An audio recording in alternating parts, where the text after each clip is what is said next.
Nah, guys, tahu kan ini buah apa? Ini spesialnya ada di Kota Banda Aceh, sepanjang Jalan Lunga. Jangan cari di daerah lain. Mirip anggur hitam kan? Nah, ternyata tidak. Oh, tidak. Ayo tebaklah. Kalau yang daerah Banda Aceh pasti tahu dia buah apa. Dan ini buah ini rasanya seperti buah asam Jawa, bohme bahasa Acehnya. Kulitnya tipis, padahal bijinya kecil, nggak ada isi sebenarnya. Tapi ini merupakan buah musim, buah semusim.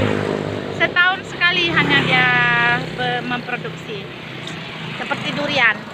Makanya harganya mahal. Satu ikat yang kecil nih 5.000. Ini 5.000. Ada agak panjang sedikit. Nah, oh yang ini 15 variasi. Yang ini 10. Nah, harganya sedikit bervariasi. Ini ditimbang atau gimana Kak? Per on atau asal diikat? Oh, gitu ya. Nah, inilah dia buah spesifik liburan temuan saya. Memang sengaja cari buah ini. Keranji namanya.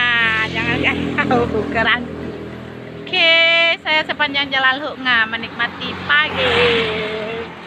Yang mampir-mampir di Lunga, yang lewat Lunga boleh ya mampir beli buah keranji, nikmati sensasi rasanya.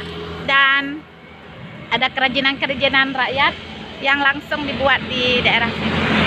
Oke guys, sampai jumpa. Dadah.